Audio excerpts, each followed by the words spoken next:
Bertemu lagi dengan saya, dan dalam pertemuan kita kali ini, kita akan membahas satu topik di bawah judul Belajar Mendengar Tuhan. Saudara, dunia memudahkan kita untuk mengisi telinga kita dengan segala macam hal yang menenggelamkan suara Tuhan dan mendorongnya jauh ke alam sadar kita. Namun, ketika saatnya tiba bagi setiap orang, di mana hanya Tuhan yang tersisa, dan segala sesuatu dalam hidup pada akhirnya lenyap, ketika hal itu terjadi, Tuhan akan tetap ada di sana. Saudara, firman Tuhan dalam Roma pasal 1 ayat yang ke-19-20 berkata, "Karena apa yang dapat mereka ketahui tentang Allah nyata bagi mereka, sebab Allah telah menyatakannya kepada mereka. Sebab apa yang tidak nampak daripadanya, yaitu kekuatannya yang kekal dan keilahiannya, dapat nampak kepada pikiran dari karyanya sejak dunia diciptakan, sehingga mereka tidak dapat berdalih." Saudara, suatu hari nanti setiap orang akan berdiri di hadapannya dan memberikan pertanggungjawaban tentang kehidupannya. Dalam Roma pasal 14 ayat yang ke-12 berkata, "Demikianlah setiap orang di antara kita akan memberi pertanggungan jawab tentang dirinya sendiri kepada Allah." Ketika manusia ingin mengambil jalan mereka sendiri, mereka mencari cara untuk bersembunyi dan mengabaikan nurani pengetahuan akan pencipta mereka yang ingin berbicara dengan mereka dan membimbing mereka ke jalan yang harus mereka tempuh. Saudara, tidak ada yang bisa memuaskan kerinduan kita akan Tuhan kecuali hubungan yang erat dan persekutuan dengannya. Yesaya mengungkapkan dengan baik rasa lapar kita akan Allah ketika dia menulis dalam Yesaya pasal 26 ayat 9 yang berkata, "Dengan segenap jiwa aku merindukan engkau pada waktu malam. Juga dengan sepenuh hati aku mencari engkau pada waktu pagi. Sebab apabila engkau datang menghakimi bumi, maka penduduk dunia akan belajar apa yang benar." Demikian juga Rasul Yohanes menulis dalam 1 Yohanes 2 ayat yang ke-17 yang berkata, "Dan dunia ini sedang lenyap dengan keinginannya, tetapi orang yang melakukan kehendak Allah tetap hidup selama-lamanya." Saudara, bagaimana cara mendengar Tuhan? Mendengar Tuhan sangat penting untuk menikmati rencana kekal Tuhan bagi hidup kita. Mendengarkan Tuhan adalah keputusan kita. Tidak ada orang lain yang bisa melakukannya untuk kita.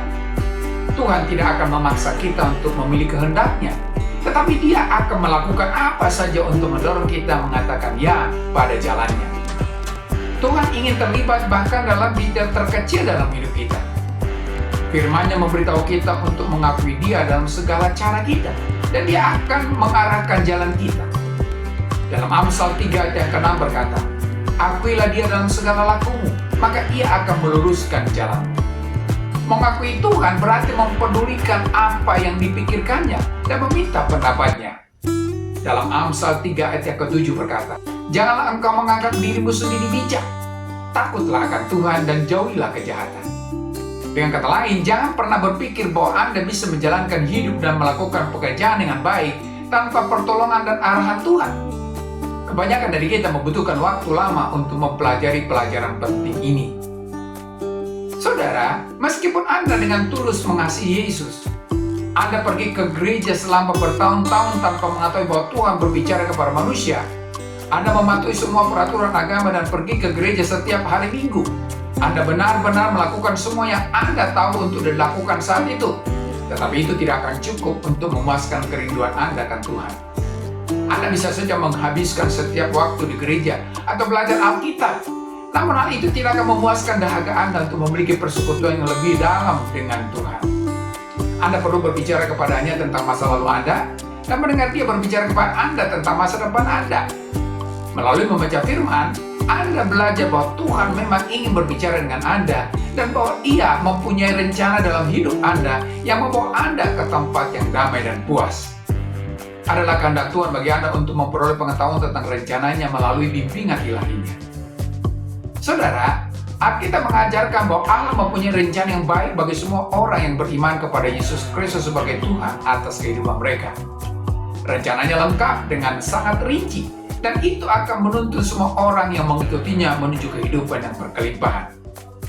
Namun hanya sedikit orang yang dapat menikmati pengenapan rencana Tuhan yang sempurna bagi hidup mereka Karena kebanyakan orang tidak tahu bagaimana mendengarkan pimpinan Tuhan dan mengikutinya. Sebaliknya, mereka memilih dengan sengaja atau tidak untuk menempuh jalan mereka sendiri. Lebih banyak orang bisa berjalan dalam kehendak Tuhan yang sempurna jika mereka mau belajar bagaimana mendengar darinya dan mengikuti instruksi-instruksinya. Jangan pernah ragu untuk membawa kepada Tuhan apa yang Anda pikir, walaupun itu merupakan hal kecil. Lagi pula semuanya kecil bagi Tuhan.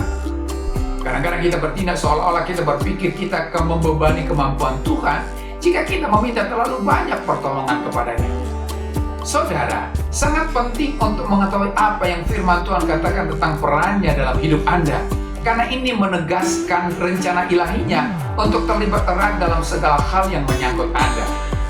Dalam Yeremia pasal 29 ayat 11-14 berkata, "Sebab aku ini mengetahui rancangan-rancangan apa yang ada padaku mengenai kamu. Demikianlah firman Tuhan, yaitu rancangan damai sejahtera dan bukan rancangan kecelakaan, untuk memberikan kepadamu hari depan yang penuh harapan. Dan apabila kamu berseru dan datang untuk berdoa kepadaku, maka aku akan mendengarkan kamu. Apabila kamu mencari aku, kamu akan menemukan aku. Apabila kamu menanyakan aku dengan segenap hati, aku akan memberi kamu menemukan aku." Demikian firman Tuhan. Dan dalam Yohanes 16 ayat 12-13, Yesus berkata kepada murid-muridnya, "Masih banyak hal yang harus kukatakan kepadamu, tetapi sekarang kamu belum dapat menanggungnya. Tetapi apabila Ia datang, yaitu Roh kebenaran, Ia akan memimpin kamu ke dalam seluruh kebenaran. Sebab Ia tidak akan berkata-kata dari dirinya sendiri, tetapi segala sesuatu yang didengarnya, itulah yang akan dikatakannya, dan Ia akan memberitakan kepadamu hal-hal yang akan datang." Saudara, Yesus juga mengatakan bahwa Roh Kudus yang akan terus mengajarkan kita tentang segala hal dan mengingatkan kita tentang semua yang telah Allah katakan kepada kita melalui firman-Nya. Dalam Yohanes pasal 14 ayat yang ke-26 berkata, "Tetapi penghibur, yaitu Roh Kudus yang akan diutus oleh Bapa dalam namaku, Dialah yang akan mengajarkan segala sesuatu kepadamu dan akan mengingatkan kamu akan semua yang telah kukatakan kepadamu." Ketika Yesus mengucapkan kata-kata ini, Dia sedang berbicara dengan orang-orang yang telah menghabiskan waktu bersamanya selama 3 tahun sebelumnya. Mereka telah bersama-samanya siang dan malam, namun Dia menunjukkan bahwa Dia masih mempunyai lebih banyak hal untuk diajarkan kepada mereka. Kita mungkin berpikir bahwa jika Yesus bersama kita secara pribadi selama 3 tahun siang dan malam, kita akan mengetahui segala hal yang perlu diketahui. Namun Yesus berkata untuk berharap lebih, karena Dia akan selalu menyampaikan sesuatu kepada kita tentang situasi baru yang kita hadapi. Jadi, Tuhan mempunyai rencana yang baik untuk hidup kita. Kita harus mengikuti Dia agar hal itu terwujud. Latihan yang bagus untuk berlatih mendengarkan Tuhan adalah dengan bertanya kepadanya, dan Anda akan terkejut melihat betapa cepatnya Dia merespons. Dia akan mengisi hati Anda dengan pemikiran dan tujuan yang saleh. Dia mungkin memberitahu Anda hal-hal spesifik yang harus dilakukan. Dia punya ide untuk disampaikan kepada Anda yang bahkan belum Anda pertimbangkan. Dengarkanlah baik-baik Dia. Kemudian ikutilah nasihat yang diberikan dalam Yohanes pasal 2 ayat yang ke-5. Apapun yang Dia katakan kepadamu, lakukanlah itu. Sampai di sini pertemuan kita kali ini, dan kita akan lanjutkan dalam kesempatan. Terima kasih dan shalom.